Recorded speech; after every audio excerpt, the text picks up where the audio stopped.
Hello and welcome to my updated review of the Prodigy BP1V3. Let's get into it.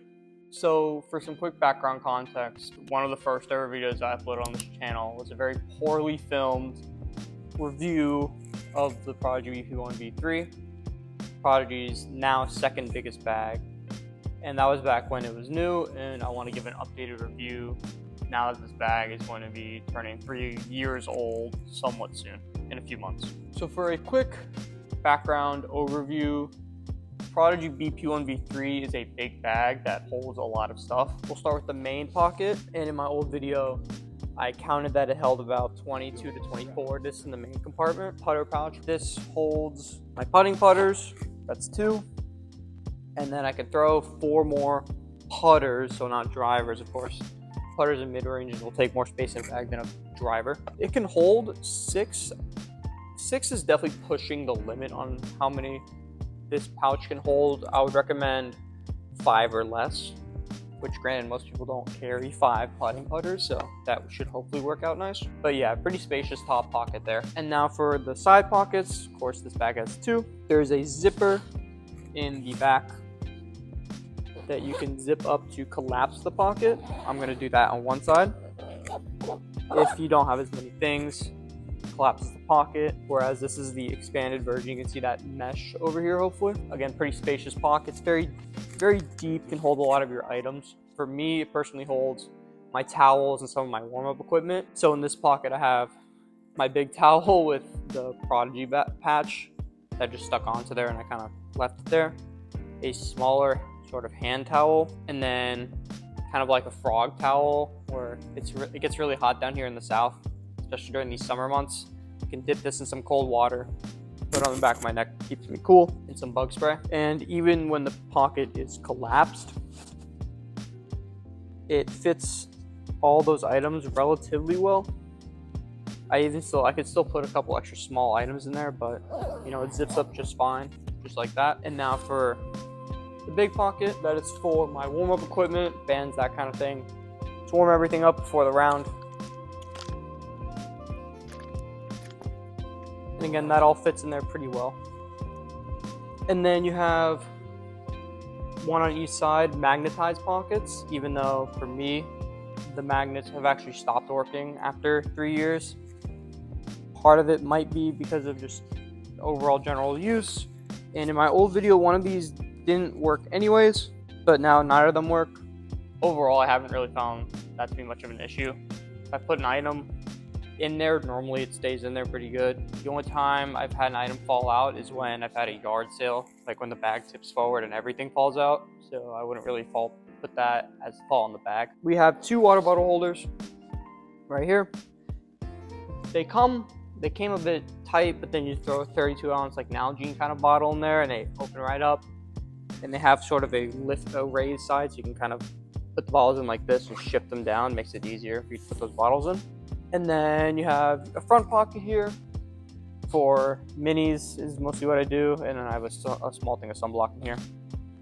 And then you have this pocket, which you can also put more discs in if you want to. If you have like a lot of stuff in this front pocket that's kind of stacked on top of each other, it can make it really difficult to put a lot of items in here because it bulges. But if you don't have a lot of items in here, let's say I just took these minis out, then I'd be able to fit 2 putters. If you have like 2 go-to approach discs, like zones or something like that, you can just take them right out. But I will say, if you keep these in here, it can make pulling out discs sometimes a little bit difficult, even though it hasn't been overly difficult in my experience. And then lastly, the flap has this zipper here where you can I like to keep some cash in here for league. And then a nice little Velcro patch. If you take off the Prodigy logo, you can fit some patches on there, which gives your bag a little bit of uniqueness to it. And then, you know, 2 straps, thin material, nothing crazy. And then what ripped off for me very early is what was a pretty cool sternum strap. So that's the overall, and then you have, you know, standard back plates, and that's the overall overview of the bag. So for pros and cons, the bag has a couple of each, of course. I would say The big two pros which you can combine is bang for your buck. As in, bang for your buck with storage. For a bag that doesn't cost that much, you get a lot of storage.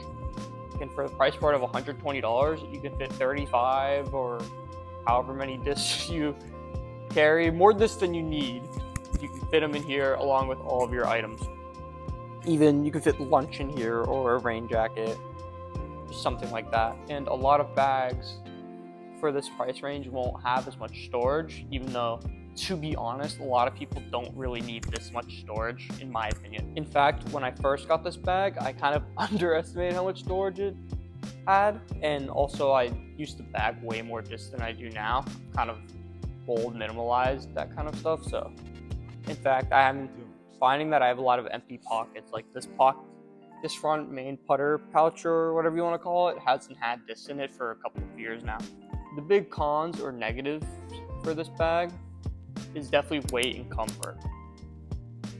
Of course, for a big storage bag like this, if you put so many discs and items into this bag, it is going to get heavy.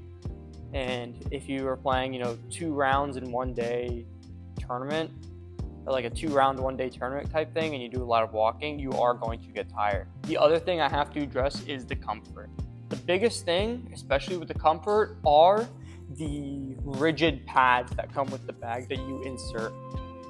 I mentioned in my other video, and I have to mention it again, putting in those pads was a chore. I remember I was 18 years old. This is my 18th birthday gift, 18-year-old birthday gift. And I was super excited to get the bag, of course. And then I took in the pads. I tried to put in the pads. I don't quite remember the number off the top of my head. Yeah, I'm pretty sure it's 4. 1 front, 1 back, 2 sides. It took me about an hour, about 15 minutes per pad, just because it was so difficult to wrestle them in.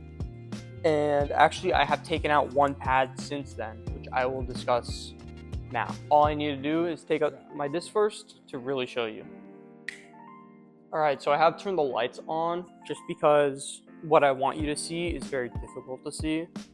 So I'm going to show you the modifications I made to this bag to combat the discomfort issue. So the biggest thing that hit me right away was that when this sat on my back, right here in this corner was where this bottom plate of the bag, so the bottom where all the discs sit, has underneath the little foam pad a block, almost a square that just has super sharp edges, and it would stick out to the point where this area of the bag, this ridge of the bag right here, would actually stick out and dig into your lower back, which is very uncomfortable. So to combat that, I've done 2 things. One, I've taken out the main back pad. If you take out the back pad, the bag does lose some rigidity, which does limit the amount of discs that you can hold in here by 1 or 2, just because the bag isn't as rigid. Instead of being straight up like this where your discs come in here, it kind of bends a little bit and it limits the disc space a little bit. But I mean, again, you fit so many discs in this bag that it's not really a big deal, especially when I'm not even using this pocket, even after I've limited the space here. To combat the really uncomfortable back pad back here, I've actually stuck in a towel under there to have some softness instead of just the hard plate sticking in my back. So I'm going to show you how to do that right now. I mentioned a stiff back pad. So after ripping off the Velcro for this thin pad that your disc go on top of, push that back, tilt the bag forward. You can see like these silver dots and that thick pad there, which is what digs into your back right here. This back edge goes into your back. Alrighty, so what you're gonna do is take a towel. This towel is probably, if I had to guess, about a foot wide and probably 1.5 to 2 feet long, but you don't need one this big. In fact, this one is so long that I fold it sideways. Basically, I'm just gonna lay it back in there flat as if it was the base. just like that. It doesn't have to be, just try and lay it flat. It doesn't have to be super precise. And then I'm gonna take this back edge right here, and I'm gonna pick up the stiff plate, and I'm just gonna roll it under here. If you're someone who owns this bag already, and you are experiencing that stiff edge, like just ramming into your back, please do this. Once you roll just some of that towel under there, and obviously make sure to change this towel every once in a while, every year or so, because a lot of dirt will get in here just from picking up your discs and putting them in here. So please wash the towel. I don't want your towel to get moldy or anything like that. But after that, you're gonna curl it up ever so slightly to reveal it. Right in the front here, after this ridge, is a Velcro strip where this plate of soft padding for your discs goes, and you're just gonna reach that down, and you don't have to connect the whole thing with it. You just have to connect some with it. It's gonna take a little bit of muscle work. You put a towel in there that's taking up more space than intended. So excuse me while I wrestle around with this. Yes, it's not gonna look very great. Now there's some exposed Velcro there, but you can't even see it. Like, if I lay the bag like this, it looks perfectly normal. Even if I flip it around and show you, you can still barely see it. So now right here, where it used to be super stiff, you can see me pressing into it. That is the towel. That is the towel doing its job right here and right here. So when you put the bag on your back, it's not gonna dig into your back. And again, I've taken the back pad out because it also contributed to this back problem. And the softer back is honestly just more comfortable. And then you can throw your discs in there like normal, and essentially you fix the biggest issue with this bag for just the price of a singular towel that you probably honestly have lying around somewhere. So let's fill the bag back up and finish the video. All right, to summarize, this bag gives you bang for your buck in terms of storage at $120. I'm not gonna say it's better than other bags at this price simply because I've not owned other bags. Oh, I was here. Simply because I've not owned other 120 price range bags. But I think it's a pretty good option. So a lot of pockets, a lot of storage for not a lot of money. Oh, last pocket I forgot about. Last pocket I forgot about is this flap right here, this sliver, goes all the way down to the bottom of the bag. It's good for an umbrella. You can shove in there. It'll fit decently well. You can also put some other items, even a tripod if you like to film. You can stick a small tripod in there. So again, this bag holds just about everything for only $120. And you can fix the big negatives about this bag. Besides the weight, you can't really fix that unless you just put less stuff in there. But then if you're not going to put a lot of stuff in this bag, I just recommend maybe going with a different bag. Maybe look at some other smaller bag options. So for fixing that discomfort option, which you can fix, just take out that back pad, or honestly just don't put it in the first place, which will save you a lot of time.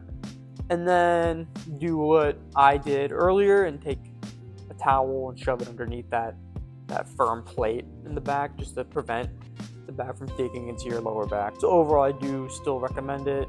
And overall, after 2.5 years of use, the only things that have degraded have been the sternum strap, which was already degraded after the first 2 weeks, and then both the magnetized pockets, which they still work pretty much they don't work just as good, but they work fine without. The magnets are still in there, they just don't work as well anymore. They don't magnetize anymore, but that hasn't been an issue. So yeah, overall I do still recommend it after 2.5 to 3 years. So that'll do it for the video. Stay tuned for some more. Like and subscribe if you want some more disc golf related reviews, some more rounds and course playthroughs, that kind of thing. Thank you for watching and have a good one. Peace.